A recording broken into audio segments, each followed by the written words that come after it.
Today, we're looking closely at the two biggest e-bikes in 2024, the monsters of the road and off-road, the titans of power delivery and size, dual systems that can conquer any terrain. You guys asked for this, and I think now, right before the end of the year, we should place them side by side and compare the power delivery, torque, speed and range, design details, close-ups, and how these two bikes feel when riding.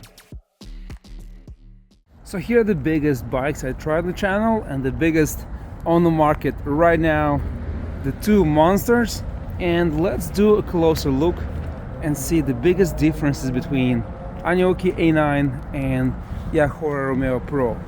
So size-wise, you can see the seat the same height, and the first thing that jumped into my face is this is not adjustable, that's adjustable. Longer seat. It's like a gel, like motorcycle type seat, very soft, very comfortable. This is slightly different structure, but still very soft, kind of like concave. So this actually it's slightly more comfortable or longer range, and both of this bike have crazy size battery, 52 volts, 58, 59, let's say 60 amp hours, and you can see dual drive, and this is dual drive. So very similar in that regard. And the first thing, the most important thing, when you power on the bike for Aniioki, you have to have this wireless or Bluetooth key. Here you just come to the bike, you hold, it will power on. So safety, this is an extra feature that you get, they don't get here, but you have the key, so you can, remove the battery and then you won't be able to power on the bike. Over here, and it powers on. eahora, it's more of a step through, and that Aniioki, it's a step over. Suspension, how it's positioned, transition the back to the triangle, half of the triangle, and over there you have a full triangle going under. Another difference here in comfort, and you can see the wheel, it's more tucked in under you, and here's more outside. Here we have missing the rack. You can actually add a rack like the previous bike I just reviewed that I really like, the Milot DK300.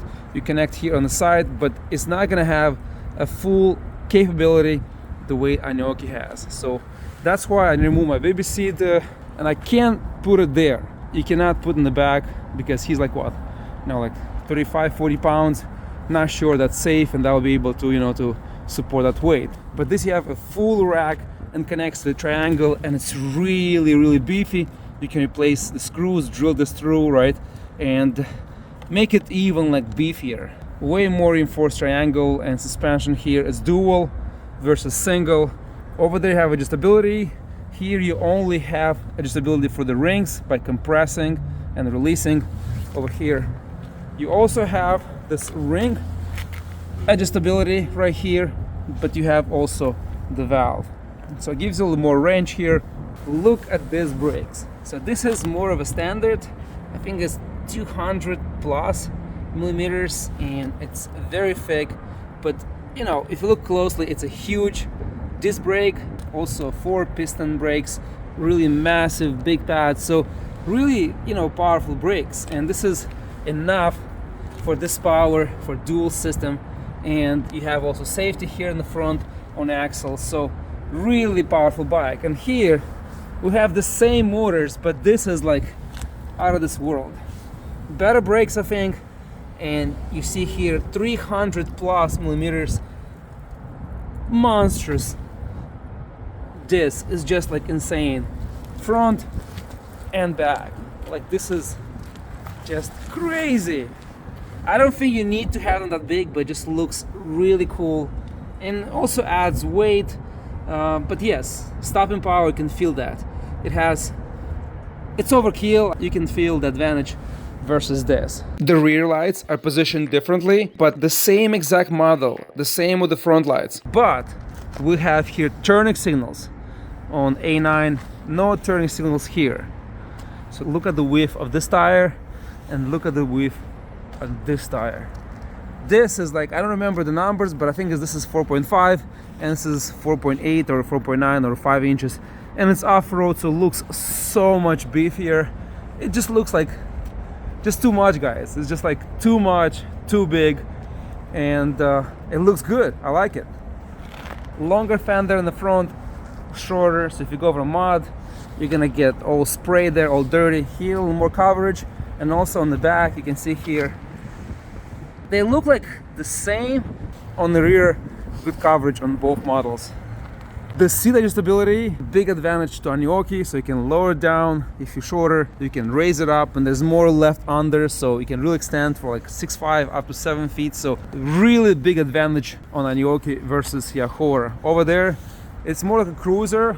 You can like chill. And when it comes to pedaling, on Romeo, pedaling is not that great. On A9, you keep that bike factor that we all love with so much height adjustability. Despite the insane brute power that this bike delivers, you can still pedal and get that workout. Awesome sprocket, but you know, I like the design, looks really cool. Good for pedaling. You kind of ghost pedaling when you look at this thing. This is the biggest sprocket in any e-bike I've tried, I've tested so far and seen on YouTube or online. Like, this is just out of this world. And that's, so you guys can see a comparison. Like, look at this. This is just really hardcore. This is my everyday carry. So I started with this knife. This is Spyderco Techno, and this is the custom light, very compact. Later I upgraded to paramilitary, and after, this is the one that you've seen in one of my previous videos if you subscribe. Super thin, super light, Damascus steel. This blade is perfect. These are my everyday carry. And today I'm upgrading my light. So I have two options here. This is lights from All Light. This is Arcfield Pro and the Ultra models. Let's open them up and let's see how they look like, how big, how heavy they are, what extra functions they offer, and the power output. This is a really cool shape. I like this texture here, but has magnetic like Apple Pro laptops charging. You have the two lenses in the front. It looks really cool, and you have a really nice, flexible and sturdy pocket clip. This looks really interesting. Very good quality. It feels solid. The reason I wanted to upgrade from this to this, because battery very small and the high output doesn't last too long and it gets hot really fast. This car looks really nice. Here are both lights next to each other. This is a little more compact and feels lighter. Has different texture here. Beautiful lights. Look at this thing. In the Ultra package, very nice All Light coin. Looks really cool. Instructions, manual, and charger. So compact. And this is the Pro setup. The same stuff. You just get a close computer, pretty much power this on the go.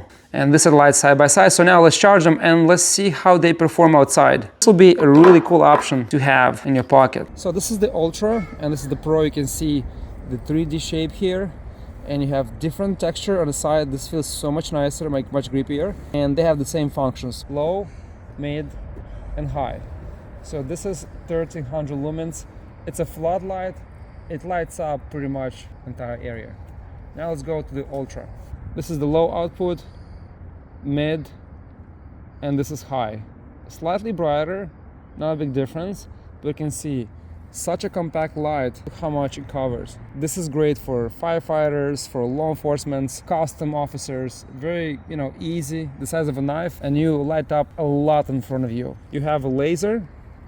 The last function is the blue light. In case if you're looking for stains, for like blood, like body liquids, this is very useful to have, and it's quite powerful. The output is just insane. Look here by the wall, about 30 feet. It just lights up the entire area.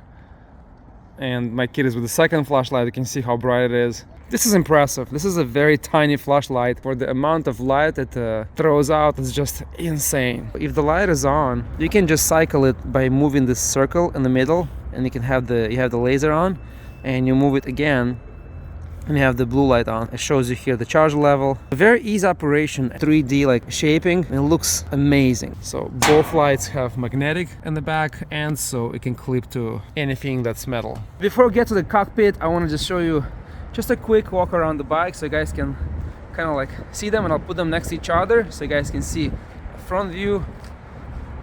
They're pretty big and they're pretty similar size, but the A9 is just like monster. It just makes the eahora look a little tiny, a little smaller because of the off-road tires. But the fork, if you look here, the point that I missed, the forks are exactly the same forks, just different branding. The same connection here on the bottom to the motor, the same here, the same thickness, the same adjustability here you have, and the same here. So we'll get to the power in a second, and we're gonna go over the components here, but I feel like this is more like a street bike, right? And this is more like an off-road monster. You can install the same tires on this and make it look like crazy, like a Mad Max movie type e-bike, but this is how you get. And let's get into the cockpit. So you have this grips. They feel a little plasticky, a little cheap, but better than the previous version I tried. And you have this console. Let's power this on so you can see the screen. And this is the screen, colored, very nice graphics. The light is on from the start, now it's off. And you have eahora hydraulic brakes. I haven't fixed this. So yeah, acceleration, nicer feel, but kind of like in between. And this is another brake, and the management of the cables coming down. And here you have charging port for your cell phone, say USB-C if you want to charge something on the go. Really cool. So this is very clean. Horn on the bottom, shifter on the bottom, so much better shifter on the eahora versus the A9. And this is what you get here, clean, nice. The grips are okay, I would say. They're not that plasticky, but like you'll see those, they're slightly nicer on the A9. Compact console. So this is what you get here. Guys, sorry, it's freaking cold outside, it's freezing and I can't feel my hands. Here's the screen on the A9. Much bigger screen, more information. I think this is cooler, and the console looks cheaper than the eahora. This is a better console, I think. We have this Mafia hydraulic, reservoirs and brakes. Action, it's pretty similar. So here, the only thing is it's not much space. You have gloves, it's kind of like close. Here you have more room, way more room. So if you have gloves, this is more comfortable. These brakes are a little stronger, and here you have mirrors. We don't have mirrors in the model. You have to spend extra money and get them. And this is the SAS index shifter, which is cheap. I don't like it.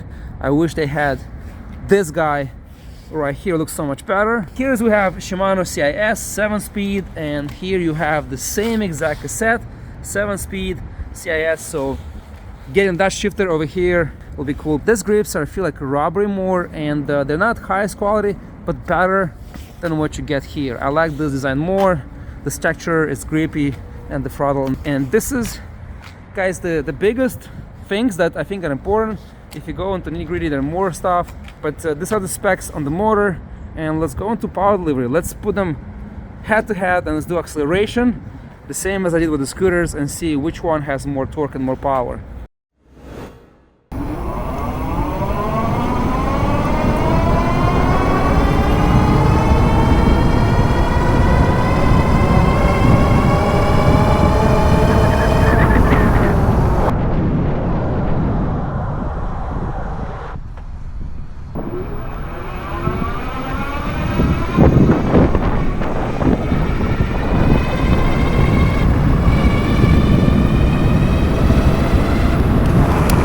Acceleration and torque is very similar of both bikes, despite Romeo being heavier by 5 pounds, because it's lower and you're sitting less stretched, and the battery is also lower, more in the front. It feels more nimble and slightly quicker. After testing the A9 and Romeo 2 Pro, the Pro version hits maximum speed 45 miles an hour and maintains the speed, where A9, once it hits 44 miles an hour, it drops right away and stays between 42 to 43 miles an hour. Another important factor is that on A9 I'm pedaling, I'm helping the bike, and it's still not passing 44 miles an hour. Compared to Romeo Pro 2, I am not pedaling at all. I tested the maximum speed, dual motors option engaged, with mostly riding 27 to 45 miles an hour. I got a little over 70 miles in range. Aniioki A9 Pro Max tested the maximum speed, dual motor option, the same exact way as the eahora Romeo Pro 2, covering 77 miles in range. And here's a look of the bikes from a side so you guys can see the size difference. I'll pause here for a moment so you guys can take a look. The A9 looks way more massive, and I think because of the wider tires and the thick structure going like over, right, the the step over frame, and here all this massiveness is kind of like in the front, laid down closer to the fork. So this has a better, like a lower battery, and a better, like if you go like tilt left and right, a better handling at 30 miles an hour. It feels like more nimble because the battery is like lower to the ground. Here it's more top feel, like the battery is like right next to you, and it's hard to explain that. It's just that torque and acceleration, they're a little different, so, and the geometry is different, but this is more comfortable, I would say, on the streets, right? Going fast on the highway, I think this has slightly more comfort, but here you have adjustability. So if you want to pedal, this is so much better. You can adjust the seat and extend your legs and really pedal nicely, and also no ghost pedaling, you get ghost pedaling here. So depending what your style is and how you like to ride, you have to choose which better suits you. And guys, I want to see in the comments, what do you think about this comparison, and what suits you more? What do you like more for your style of riding? But here how the bike look.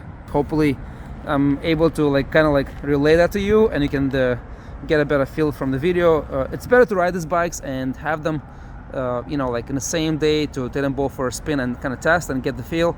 And the video is kind of hard, so I'm trying to kind of like give you different angles so you guys can see which is what and how they look like as best as I can. Both bikes are insane for long range, incredible power, plenty of speed and torque, but with different utility setup. Both can accompany massive off-road 5-inch tires and can handle any kind of terrain.